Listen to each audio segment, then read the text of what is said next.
my name is Tait Middleton and welcome to the Pigeon Holed Podcast. I am David Hughes. I don't really talk like that. He does. He's just putting it on. It's just Put on the English accent. I got accused of that once when I was in America. Oh, really? Yeah. This girl was like, is that accent even real? How would I keep it up for this long? I mean, there's people who genuinely think all COVID and stuff was planned That is, and you know, a worldwide conspiracy, and you're just like, fair play if you really think that. Yeah. I do love conspiracy theorists. Not theories. Actually, the theories can be quite fun, but I do love conspiracy theorists, the people who are like just fucking everything is. Because I think how exhausting it must be, for one thing, if you think the government lies to you about everything. Yeah. And that, like the flat earth thing. Flat earth is absolutely fucking bonkers. It's so fun.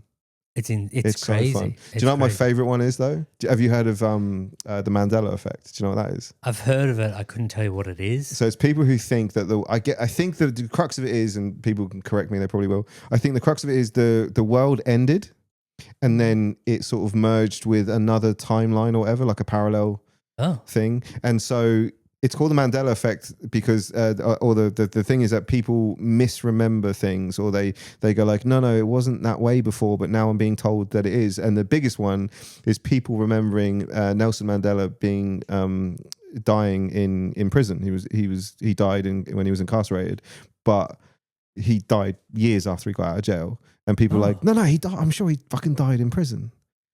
But it's quite literally the reason I love it so much is because it's like having an ego so big that you go, there's no fucking way I'm wrong about this. There must be something else. Actually, I reckon the world ended. That's why I've got this. I've got this wrong. There's so many of them. You can look them up on YouTube, but there's so many different ones. There's like logos and company. I think one of them is the Monopoly man having a monocle or not having a monocle, stuff like that. And if you're like me, you're probably thinking now, like, well, does he have one or doesn't he? But if I say, and I can't remember either, I don't know if he's got one or not, but if I say, no, he doesn't have one, and you go, nah, I remember him having one, but I'm wrong. Like, that's the end of it. Yeah. But for these people, it's like this whole fucking thing. It's crazy. It's so funny. Yeah, I feel like there was something to do with like the guy on the Pringles can or something as well. I'm not sure. There was a big one called, again, this is an American thing though, but Berenstein Bears or something. Apparently that's big, either a cartoon or a book or something that everyone remembers. And then they went, oh wait, it's spelt differently. Oh yeah. I'm like, yeah, but it could have been reprinted a few different. But if it's like an old story or whatever, it could have been reprinted a whole bunch of different times by different publishing houses. And you know, there's many reasons why it might have just been spelt differently in a different country or something. Yeah, like you've no idea. But anyway, I do find people who are like so into that stuff are very specific people. Yeah, and they're always have shit lives for the most part. There's like the king of them, which is like Alex. Alex Jones. Alex Jones and stuff like that, who have done quite well. But that's when it gets kind of a bit scary, I suppose, because some of the ones that he called out came true, didn't they? There's lots of ones. Frogs or something like that. Yeah, but there were some things. But then he did unspeakable shit. Like I think at one point he said that, I forget what it was, but there was like a mass shooting, like Sandy Hook or whatever. Was it that one? Yeah, it was like was that Sandy Hook was a school, wasn't it? He said they were all paid actors. Yeah. And it's like, dude, even if you're like absolutely convinced that you're correct about that, imagine. Have a bit of like humility to think you might be wrong. And if you are wrong, what you're saying about those children who died, like their families are going, this kind of thinks that we're just making this shit up. Like I've made up my fucking son being killed. What, he never existed in the first place? That's insane behavior, man. It's insane. And also too, I don't know how many actors or you probably met more than me. They love talking about the work that they've done. They do, don't they? Yeah, I was on the Sandy Hook production. Yeah, it would be on your IMDb, wouldn't it? Yeah, it would. Yeah, definitely. Yeah. Oh, I don't know. I don't know. I think as well, most people who are into conspiracies need it because they want to feel like they know more than you do. Yeah, they're just weird people. That's where they add value, I think. They go like, everyone's an idiot, but I know that the world is flat. You know, all right, well, fucking have at it then, I suppose. That is true. In saying that, though, about the Mandela effect and whatnot, a lot of people do it with quotes from films become iconic, and that's one of the big ones too. Apparently, E.T. And as you know, Star Wars. I never watched Star Wars until like a month ago. Yes, and he says, "No, I'm your father," but everyone's like, Luke, "No, it's Luke, I am your father." Yeah, Luke, I am your father. Yeah. Yeah. I'm like, did you ever think of just asking the actors? Yeah. Just go, or the script writers and go, can we have a look at the script? And go, oh no, it says here, no, I'm your father. And because Luke says, you killed my father, I think. And then he goes, no, I am your father. Yeah, that would be. That makes more sense than him just going, Luke, I am your father. All right, champ. Also, E.T. Phone Home. Okay, that's it. Okay, so what's the real thing? I'm not sure, but it's close E.T. sends to a text or something like that. E.T. Uber. Yeah, I don't know, but I think it's something like super close, obviously. Yeah, but it's not. It's everyone. Those YouTube dudes who like go through films and go like that sort of stuff. Yeah, that was a big one. I think it was the two of the biggest ones. Everyone's got Star it in Wars mind. and the E.T. one. Yeah, E.T. Phone Home. Yeah, but then I don't know. I think it's mental that that's the thing that they go for. They go like, well, there's no way I misheard it when I watched E.T. in 1985 or whatever it was. So it must be the case that the world ended. I think the other thing actually was that Hadron Collider thing. I think the idea is that ended the world. Oh, or that was that like maybe made parallel, like opened some fucking wormhole. I don't know. Don't scream at me. I don't know shit. I don't care. I'll be quite honest with you. I don't give a fuck about these things. I do find it interesting that people make it their whole personality, though. That's funny to me. It is very strange, or how people can make it into a job. Yeah, yeah. There's actually an amazing YouTube channel called The Y-Files. I don't know if you ever heard of this. I forget what his name is, but he's got this little obnoxious fish with him. I don't know why that's the thing, but anyway, I feel like it's kind of made for people like me who aren't smart enough to know every little detail about, like moon landings, for example. Yeah. So he'll play devil's advocate and he'll go, "Here's why." People think that the moon landings are fake, and it'll be a very sort of in-depth look at it, and he'll give you all of these things that are like, well, you think about it, this is fucked, losing the telemetry data, and we can't do it now, why haven't we been back on this stuff? But then at the end of it, he'll break down all the reasons why it probably did happen. Like it probably is a real fucking thing. Yeah, I mean, that's good channel. It's a really good channel. Yeah. Was it the Y-Files? The Y-Files, yeah. Massive YouTube channel, and I think he does a weekly podcast as well now. So much effort must go into that. Yeah. Like let's be honest, there's no crazy amount of effort that goes I just came from a gig. Yeah, yeah. I was like, I'm in the city anyway. Do you want to record? Yeah, and that's how we do it. It probably tells, but also at the same time, I think I enjoy flexing my muscle of like trying to come up with something on the spot. Yeah, like anything to talk. Yeah, yeah. Like there's no scripts. There better not be if this is what we're coming up with. Yeah, true. It's a professional writer. Yeah. But how was the gig? It was good. It was good. There was this new open mic night at the Comedy Lounge, which would be interesting to see how that goes, like if it stays.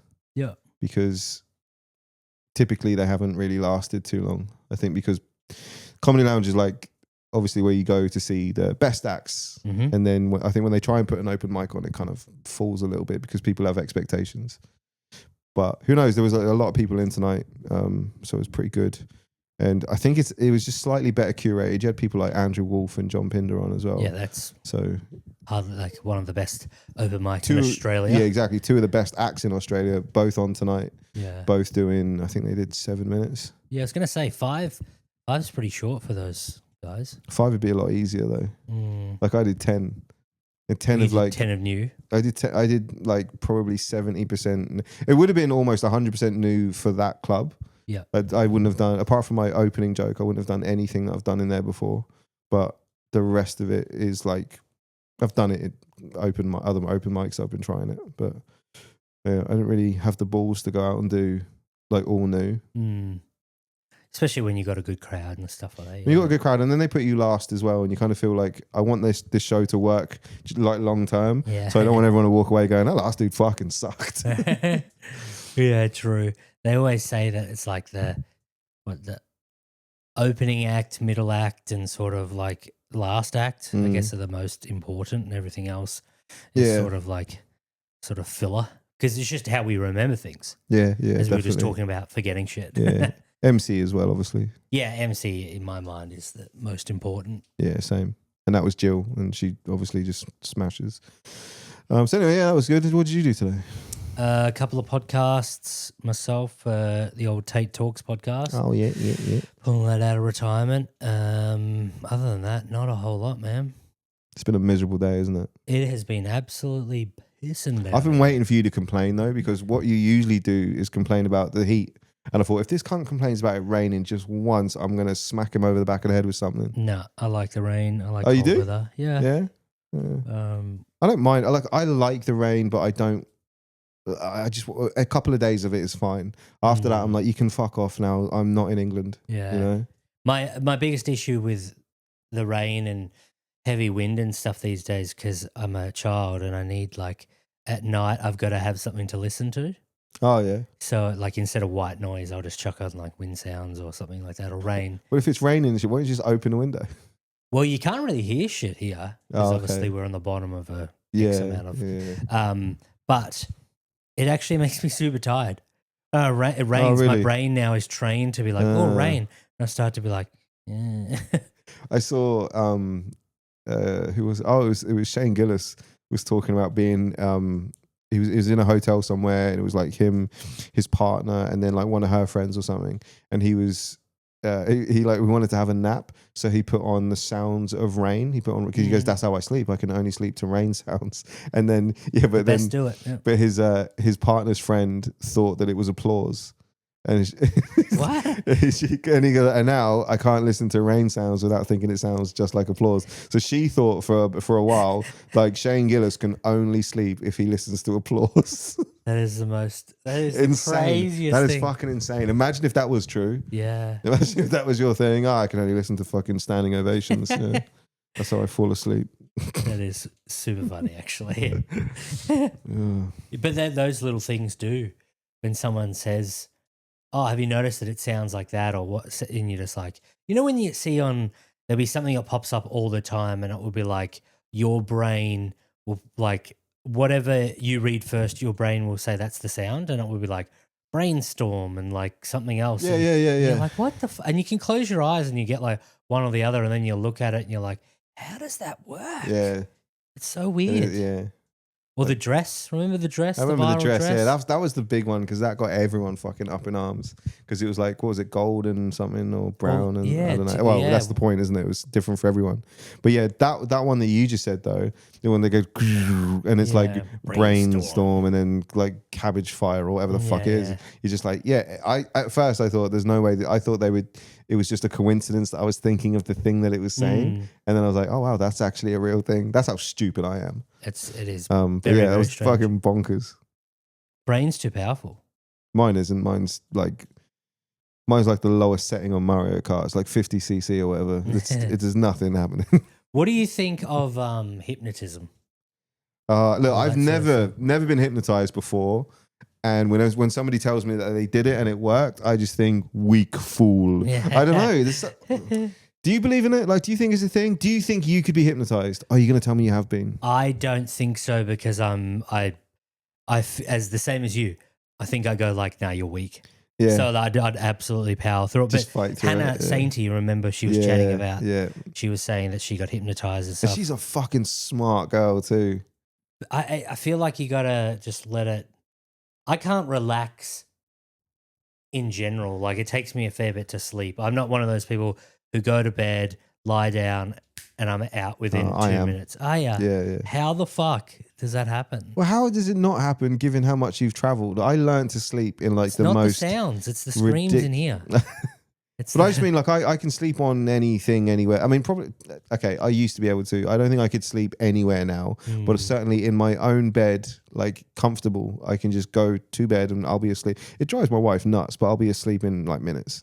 That's crazy. Minutes is a stretch, actually. Like, last night, I don't know if we were talking, if we were discussing and planning and stuff, like, as in you and I, but I was talking to someone else and then I woke up this morning and had so much shit on my phone because I went to sleep at like 7:30. Oh. Fell asleep at 7:30. Went to bed at 7:30, fell asleep at 7:30, and that was me until the morning. What time do you get up? About 7. Fuck, so like 11 and a half, 12 hours sleep. Yeah.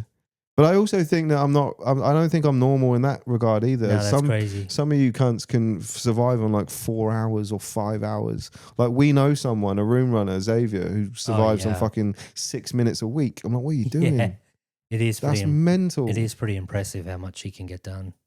I would say for me, it's between 7 and 9 is like, that's where we're good. Mm-hmm. But you know, people go like, oh, if I oversleep, I feel like shit. If I oversleep, I feel amazing. Yeah, I don't know how many hours I reckon I could function pretty well off about 6. I'd be tired. Yeah. Yeah, I'd be tired with 6. I think one of my biggest things, because I've never drank coffee. Yeah, same. I've never even tasted it. And it's one of the, I feel like. Because it smells like shit. Yeah, it's not I'm not a big fan. I've just. Like I've never taken a sip of coffee because it smells so fucking bad. And people will say to me, how would you know unless you try it? I'm like, same reason. I've never bitten into dog poo before, but it smells so bad. I know I'm not going to be in for a good time. Coffee smells fucking vile to me.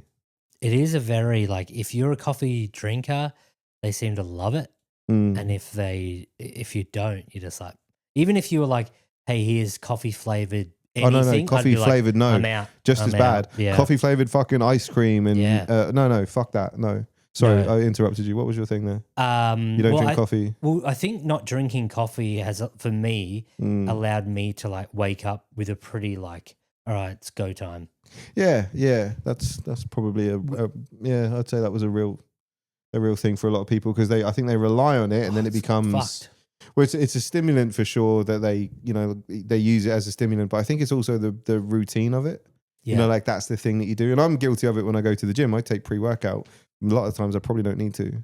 So pre-workout, does that have caffeine in it? Yeah, a lot of it. See, I must have minimal caffeine, like these, like even soft drinks and stuff, or soda, as you say overseas. I don't. Pop for the UK. I was thinking there was something. Fizzy drink. I don't have any caffeine in anything else other than in pre-workout. Yeah. But this is quite funny. During lockdown, obviously the gym shut. I didn't realize that I'd built up this caffeine addiction because I was just drinking it and then training. I was like, well, that's just a normal thing. And then a few days into no training at all, maybe about 3 days, and I started getting headaches.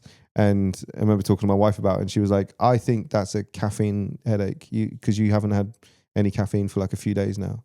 I reckon that's what it. And sure enough, she's right. Because if I have some caffeine, it goes away. It's not anymore. I've weaned my way off it. But I used to like double scoop pre-workout. Oh. That would be like 250, 260 micrograms.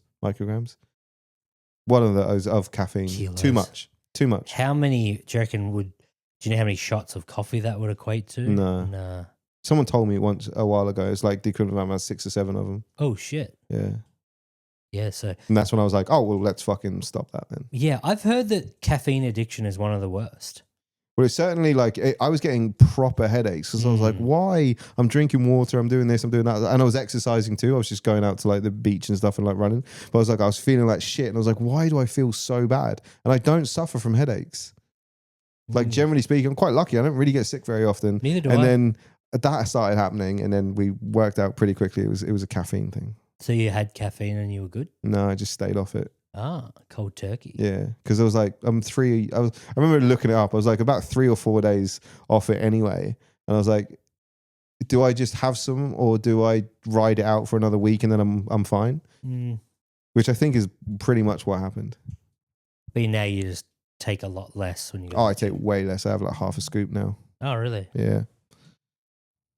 The only thing I could think of, like when I said cold turkey, is why is it called cold turkey? Do you know?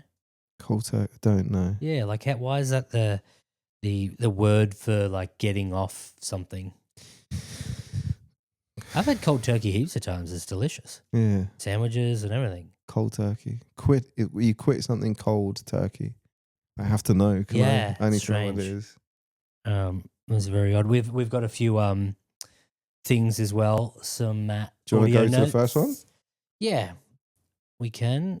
You've sent it through because your phone's fucked. I sent one. I only had the one. This is from Lacey in Texas. Lacey in Texas, thank you so much for your time. Hey guys, it's Lacey from Texas. Love the show. David, I think, is the funniest person in the world. Lots of funny people. David is by far the funniest. And so Thank you, Lacey. That's been fantastic for your time. just wanted to call and say hi. I don't really have a question, but I was just thinking it might be a good idea for Tait to get his feet amputated or like toes at the very least, or maybe I'll get my eyes amputated. Wow. Who knows? But anyway, thanks. Bye. Brutal. I don't know her. I've never heard of her before. She sounds lovely. She sounds cute. Also, just, She's beautiful.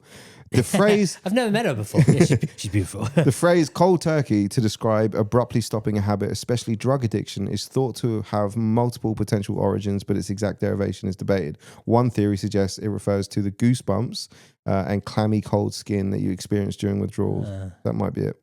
Another theory links to the earlier phrase talk turkey, meaning to speak bluntly. I've never had a talk turkey before. That's what Lacey was doing. Talking turkey. She was talking sense. I mean, she said I'm the funniest person on the planet. What's the one that you've got? Sorry, What I was you just got for reeling us? from Lacey's. I've actually got. By the way, folks, he's wearing socks, so we are all good today. It is cold. Not cold. Here we go. We're doubled up. This person sent something already to us. Hey, Queefs, Chris from South Africa, yeah?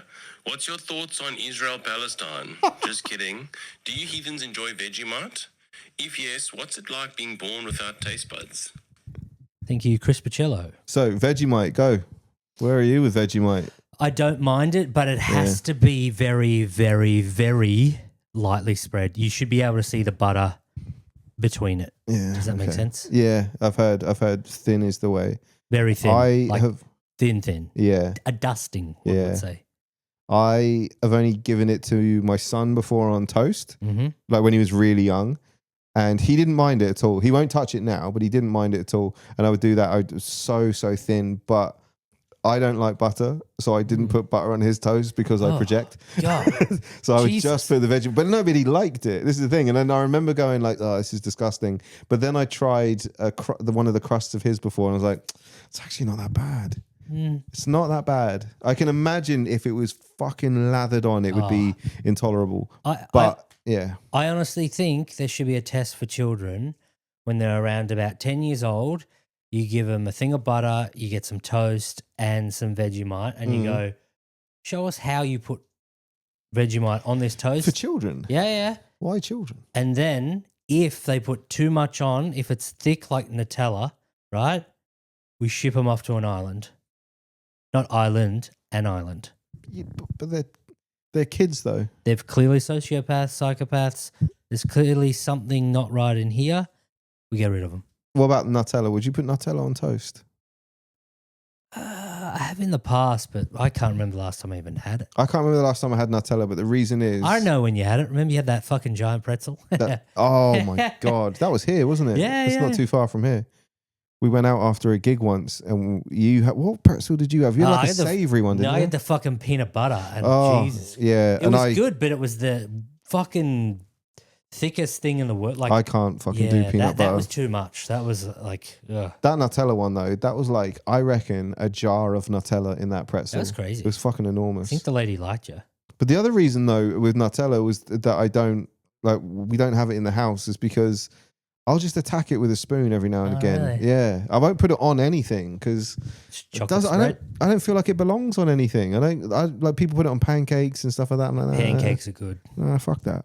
Pancakes are very good with it, actually. That pretzel that should be illegal. That was horrible. Horrible in a good... I don't know if you remember this. Moorish. I remember telling you afterwards, I didn't eat for more than 24 hours after we had that pretzel. Yeah. I didn't eat till way more than... I was probably about 35, 36 hours before I was able to eat anything. The amount of sugar, because you wouldn't eat that much sugar in general, would you? Not like that. That was crazy. I felt like that was a jar of fucking Nutella on that thing. And I remember you open the box and some of the Nutella was spread on the inside. I was just scraping it out and eating it. Yeah, it was awful. It was thick. I mean, it was phenomenal, by the way, but it was awful. The peanut butter one was no good. I can't do peanut butter. I in definitely general. wouldn't have that again. We're back. I am too. I You said we. I thought we do have another one. I'm sure we have another Oh, can you hear that? I don't know if the microphone's going to pick that. I don't know if the microphone's going to pick that up. My stomach was just rumbling. Oh, okay. I don't know if it's because we've been talking about pretzels or if Nutella. I'm just hungry. Here's one. I think I haven't listened to this one, and there's multiple. So, hang on. Hey lads, it's Tom from the UK here. I've been loving the podcast. My question for you guys is, how did you deal with homesickness while you're away for such long periods of time? Did we touch Good on this Tom. recently? I think we did actually, but thank Did you we do very it on much. here? Because I remember talking to you about it, but did we talk about it on here? I don't know. I can't I remember. think we But did. how do you? What's your thing? I think I just seem to go away for the perfect amount of time. Yeah. I think, What is that? well, earlier days it was probably like I could get about a year-ish. I think the longest I was out of Australia was 18 months, Yeah. but I sort of traveled my way home. Mm. So it was one of those ones where like I knew that I okay. was coming Yeah. slowly back. I was making my way Yeah. to Australia. Is there a thing that like triggers you in regards to feeling homeless? Is there like a? Because obviously Say you're a homeless. huge. I think I did. Well, it's when it's Well- the heroin addiction. All right, with the homesickness, I thought I said homesickness, but anyway, is there, because you're a big fucking football fan, for example, things like that? Is it like not being able to watch a game or go to games? I suppose you can still watch them. But I think now that I'm like that, probably South America. I remember it was the first time when I'd gone out of Australia, yeah, but it was also the longest I'd been away, and the footy season was on. And I remember being like, fuck, like, missing this. yeah, and- missing that. And I was younger. But the biggest one I think for me now is because my, like, I always say my core group of friends that I grew up with, that I've known since primary school or elementary school, as you weirdos call it, that they're all doing their own thing now. They've They're all not got, weirdos. I love you guys the most. Go on. we've got like, they have their own families.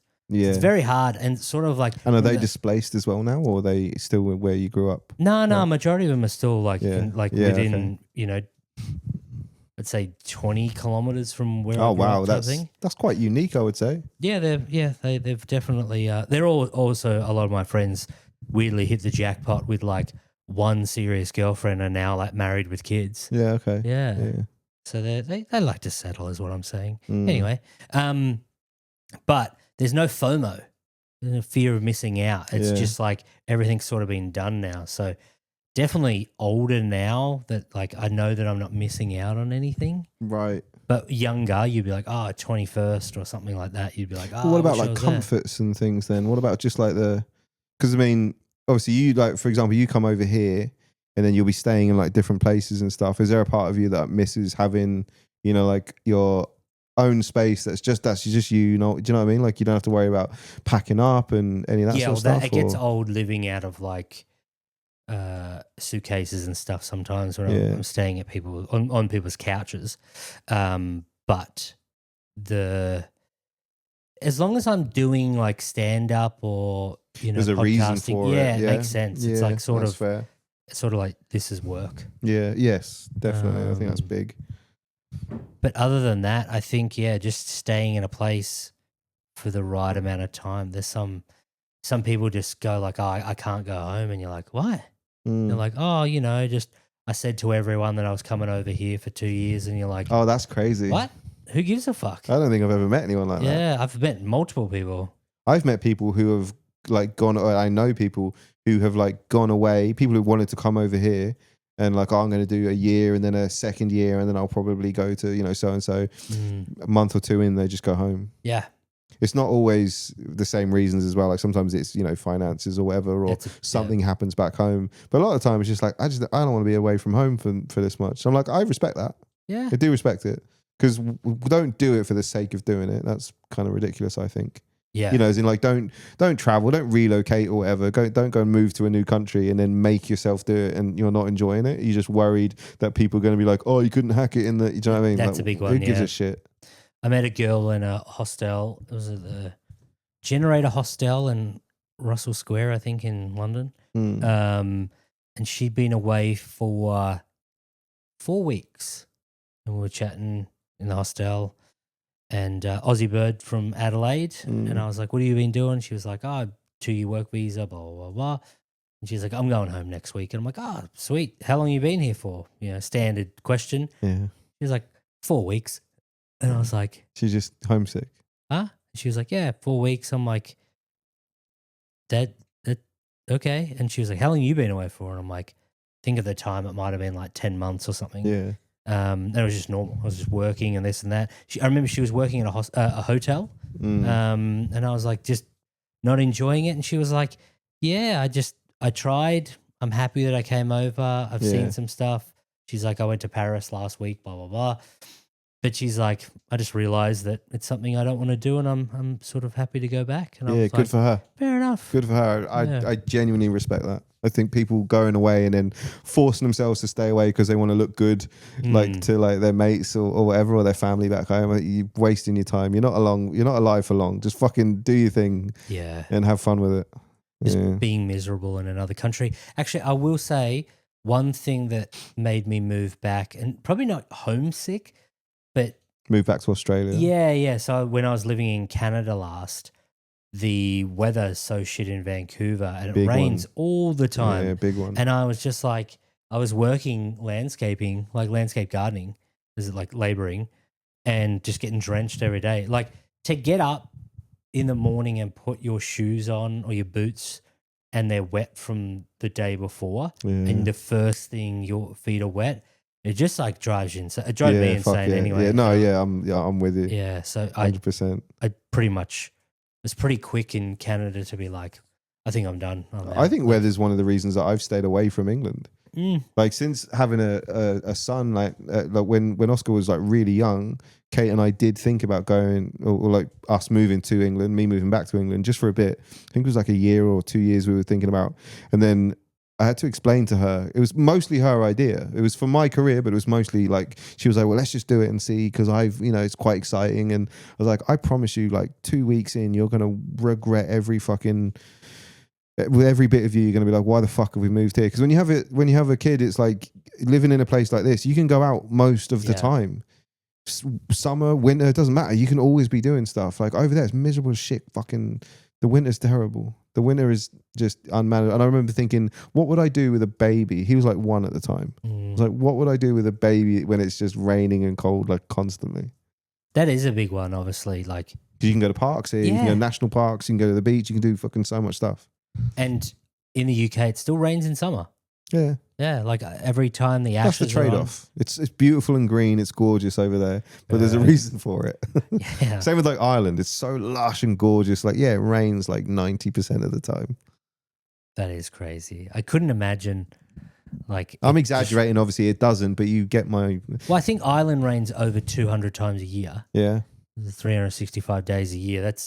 We're not getting that in Australia. No, not in 10 years. No, it's fucking brutal.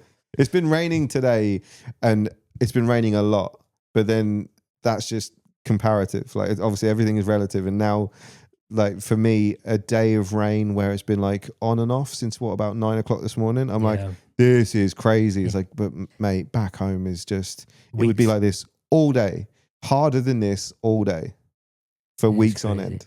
I reckon it though. With the UK, at least, it definitely has helped with your ability to talk.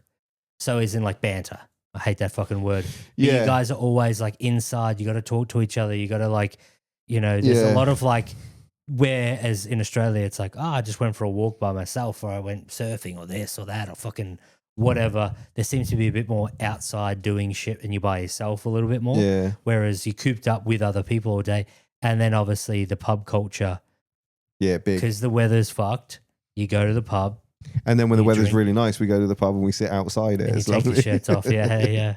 It always got me when working in Surrey, and it was like 20. Tiny bit of sun though. And Pierce is like, is that the sun out? And they take the shirts off. And you're like, this is a fancy pub. Like, this is like fine dining, and people have your shirts off outside. Like, the fuck out of here. Yeah, it's mad. It is, the weather, I guess. So to answer your question, Tom, for me, probably just sticking to the right amount of time. What was the question? How do you manage it? Or how do you manage homesickness? Which is, it's like, I don't know. I think I've got lucky. Sorry, Tom, I was listening. I think I've got also lucky that I've always made friends very quickly overseas. Yeah. And when you have friends and you're going like, I'm now substituting my friendship group from back home to this one. And also, as we've spoken about, when you meet people who are fellow travelers, for the most part, you seem to like connect very quickly. Also, the thing that you're doing, because you're away in a new place, it's just by its very nature, it's more exciting than being at home. I think that was 100%. always the thing. Like I didn't have it much, but I do remember having it in Adelaide once. I was in a hostel. Kevin and I had been driving around the country at that point, and then we had finished doing that. We got to Adelaide, and we were kind of like just working out what to do next. Yeah. I genuinely didn't know what to do next. And I remember having this wave of homesickness like I've never had before. It wasn't Christmas, so this didn't make sense. Christmas, I understand because it's too hot here. But I remember to the point where I felt like I just needed to like stay in bed all day. Oh. It felt like an actual sickness almost. And I to this day, I don't really know why I got it, but I do remember snapping out of it and going, you could just go home. And I was just like, fuck that, I'm not going home. That's crazy. But it's reminding yourself that you can just get on a plane, you'll be home in less than a day. That's, we've spoken about this before. I always knew if I had enough money for a flight back home, I am set. You just come home whenever you want. Yeah, you're absolutely. just like, you're like, I'm good. But obviously some people don't have the luxury of walking into like, I was lucky that I could always go back to my mum's. Yeah. So if I didn't have any money, it's fine. Like a roof over my head, food, it's fine. Yeah. Whereas some people, I guess, go like, I need to get back home with X amount of dollars in the bank because I need to actually still do this, that, and everything else. So definitely. I mean, homesickness is obviously it's for pussies. No. Yeah. It is definitely like, I know a lot of people who would love to travel but never traveled. Same. And I think that's probably a big part of it. But I don't know. I mean, I never used to go away too much before I traveled. I would go away for like maybe, like snowboarding trips or something like that. But then again, this is only when I was older, like when I was in my sort of late teens and early 20s. It's when I first started leaving England. Yeah. But I don't know. I do remember the first time I planned a big trip and it was 3 months. And I was just like, I know this won't be enough. And I know that this will ignite that fucking fire under me to just go away for good. And it did. But good question though, Tom. Lacey, I preferred yours. But no, it's a good question. Lacey. Thank you very much. Where was Lacey from? Texas. Texas. Good old Texas. What I wanted to do actually is, hang on. We haven't done it in a few episodes. I wanted to do some facts. Oh, you mentioned this, and then I was busy preparing my set for tonight and didn't do any facts. That's fine. I don't know why I have to verify I'm human to get into this website. Fuck out of here. Facts about where? Australia. Oh. Australia. Oop, Jesus Christ. There's websites that are just all pop-ups. Really? You go on them and there's like a lot of news sites are just there's 17 different things. And you're like, maybe people would go to your website if you didn't have 8,000 pop-ups, you fucking idiots. Yeah, but they got you there and now they get to like sell the ad space. I just because you're there. I'd turn them off. Yeah, these same. dogs. Did you know the Australian Alps get more snow than the Swiss Alps? Fuck right off. Yeah. This is where is it? Thredbo and Perisher, two of the large resorts near Canberra. And they apparently get a fuck ton. While many people visit Australia for its brilliant beaches and year-round sunshine, the Australian Alps, straddling New South Wales and Victoria, are a mecca for skiing enthusiasts. Snow usually falls between June and September, meaning Australia's perfect place to get your skiing fix during the Northern Hemisphere summer. Northern? That's what it says. We're in the Southern Hemisphere. Yeah, so their summer. Oh, sorry. Yeah, them coming over here. Fair enough. 90% of Australians live on the coast. It's pretty crazy. It's also, that's probably the most obvious one. Yeah, but it's also pretty because fucked there's fucking nothing in the middle of this country. I wonder if they'll ever just make a city out there. and just be like, this is the new thing. If you want to come and populate it, we'll give you, subsidies for housing, or they'll just get a heap of like refugees in or something like that. But I mean, well, they've done it, but not on like a huge scale. They When you do look at rural. places like Kalgoorlie and stuff like that, that was literally just like, there's a thing here. And in the case of Kalgoorlie, obviously it was a gold mine. But it's like, there's a thing here. This is the reason to build. But do you mean just like build a city and go like, this is where you fucking live now? Pretty much. Just You got to have think something how out there. brutal the climate is in the middle of this country. Probably not in the center, but still, like, there's a fair bit of space from There's a little the bit, coast to there's a keep little going bit. out. Yeah. This is pretty weird. Tasmania has the cleanest air in the world It also makes a lot of sense. because it's near Antarctica. Because it's near Antarctica and because there's just not a lot of, I guess there's the population around there must be fucking minimal. So there's not going to be a lot of like carbon emissions and stuff, I guess. Yep. People burning shit and fucking driving around. I'm guessing, I don't know. The Great Barrier Reef is the largest ecosystem in the world. Yeah. And it's like they're trying to like fucking mine it and shit, aren't they? Like frack it or whatever that word is. I don't know what fracking means. I don't really give a fuck about the environment. They were We've trying got to the aircon on now, and it's and we're wearing sweaters. They were doing this thing, or they were talking about doing this thing where they were getting.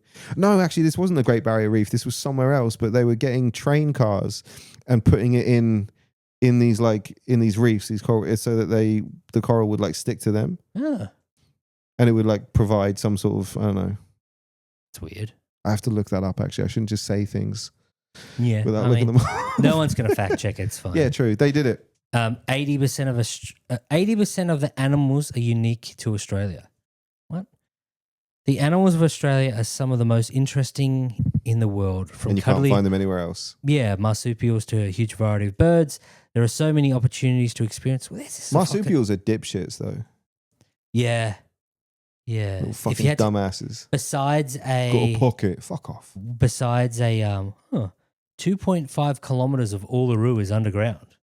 That's fucking crazy. Yeah, that's massive. That is a lot. I don't know how tall or how high up Uluru is. Above the ground. I don't know. That's pretty crazy.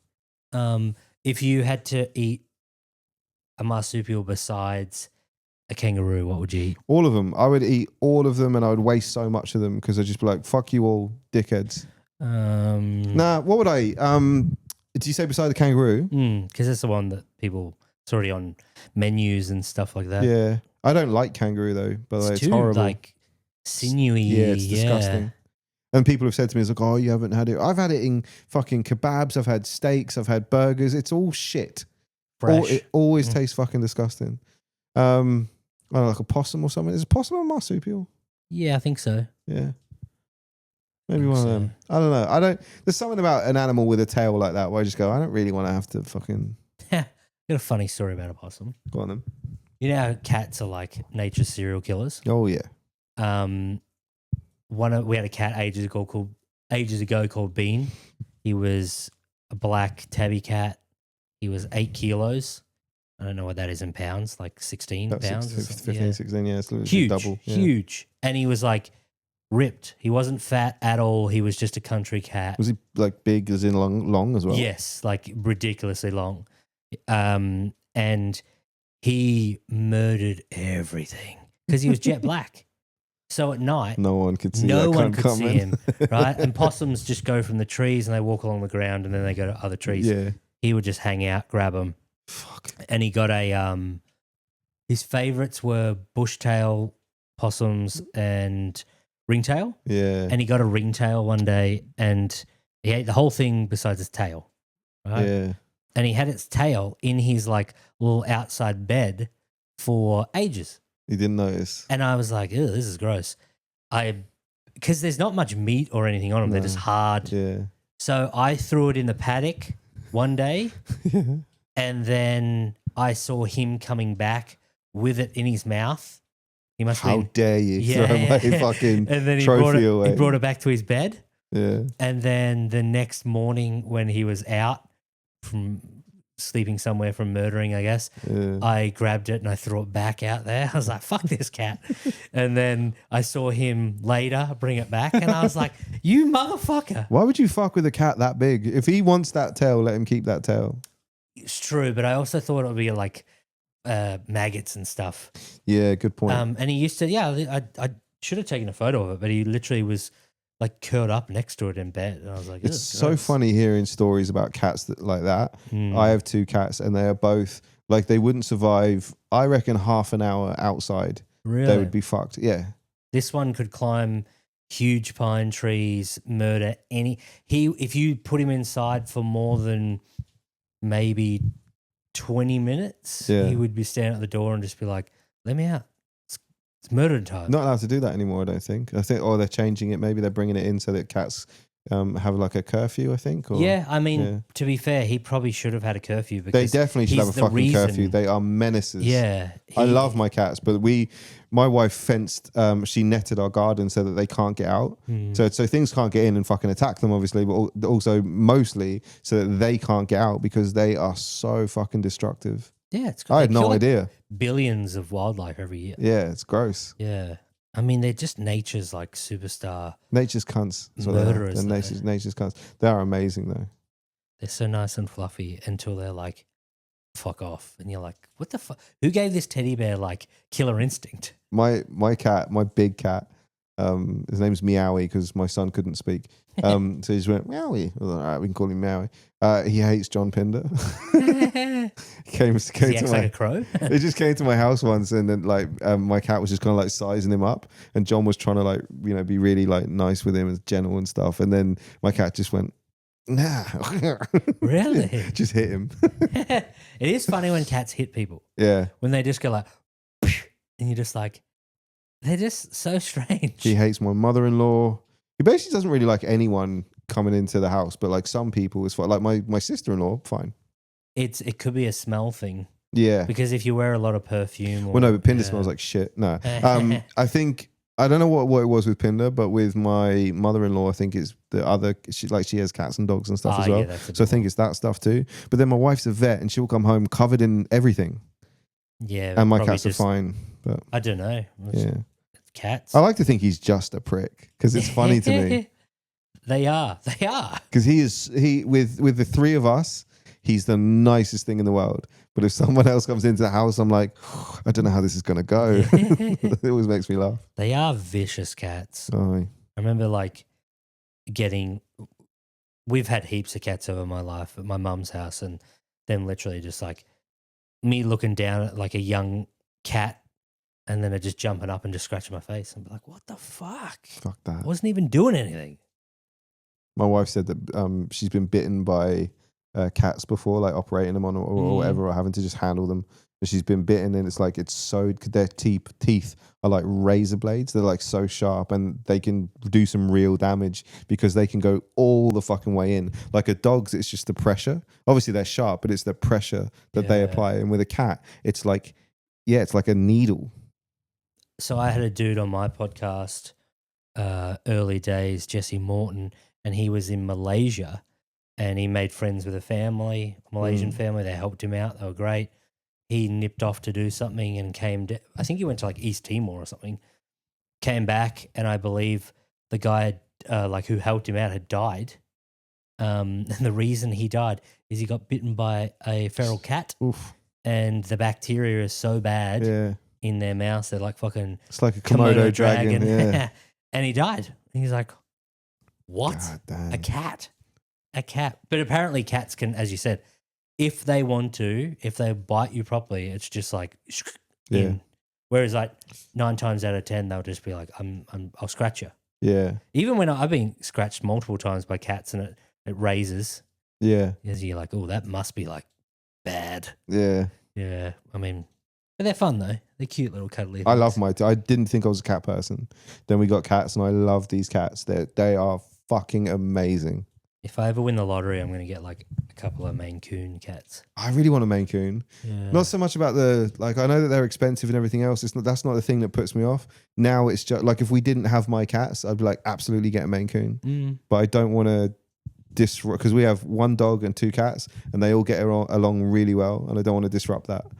Yeah. And my wife's told me plenty of times that if you have male cats, which we do, if you disrupt their environment too much, they get like urinal blockages and stuff. And it's like, it's basically they just stop pissing and then their bladder explodes or something. I don't know, but it's obviously not good. And I just love these cunts so much. I just don't want anything to happen to them.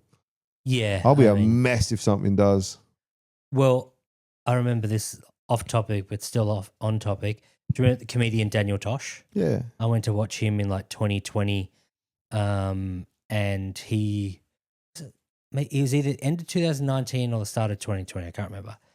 But he came to Australia when the bushfires were on. Remember we had those brutal bushfires? Yeah. And he was... Sorry, what year? 2019, you said? Yeah, it was either end of 2019. Sounds about right, yeah. Yeah, and he came on, like, he plays like Tosh.0 for like 10 minutes. Okay. Like highlights, and then he walks out and then he talks and he goes like, I haven't performed internationally for 15 years. And he goes, it's because of this. And he points and the big monitor comes up and he's got his 2 dogs. I don't know if you ever watched Tosh.0, but he's obsessed with his dogs.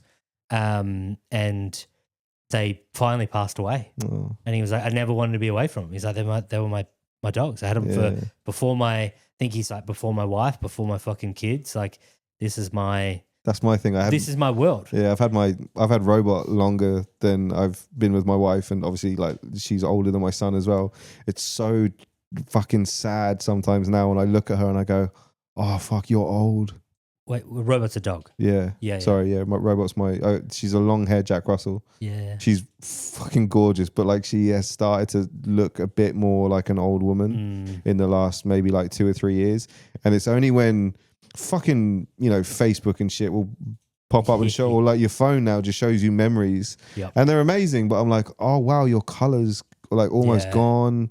Like she just looks and sits different. I'm like, oh man, I don't know how long. She's a small dog, so she should have another 4 or 5 years in her. But 25, yeah. Yeah. They last forever, smaller dogs. Fucking Daniel Tosh had such a good run, didn't he?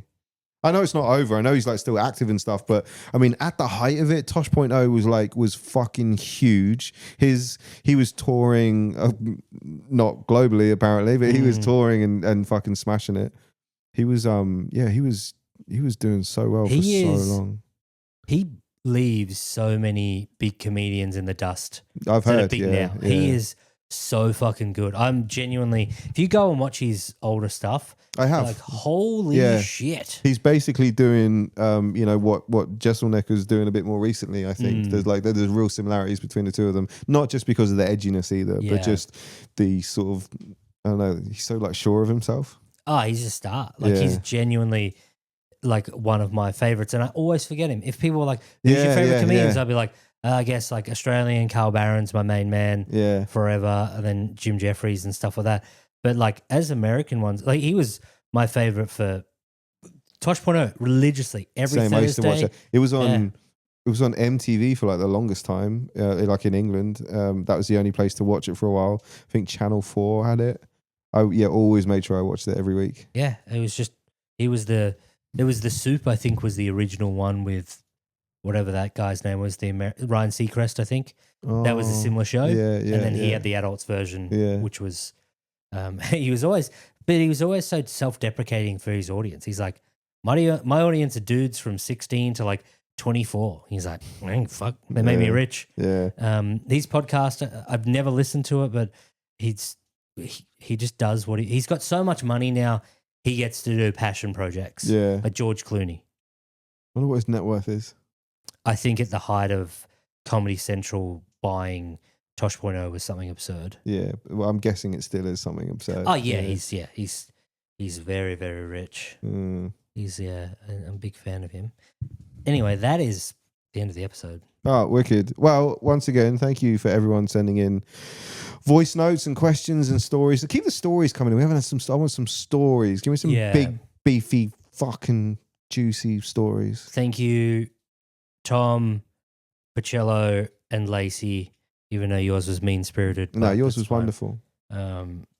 Easily. Thank you so much. We'll see you next week. Bye. Bye.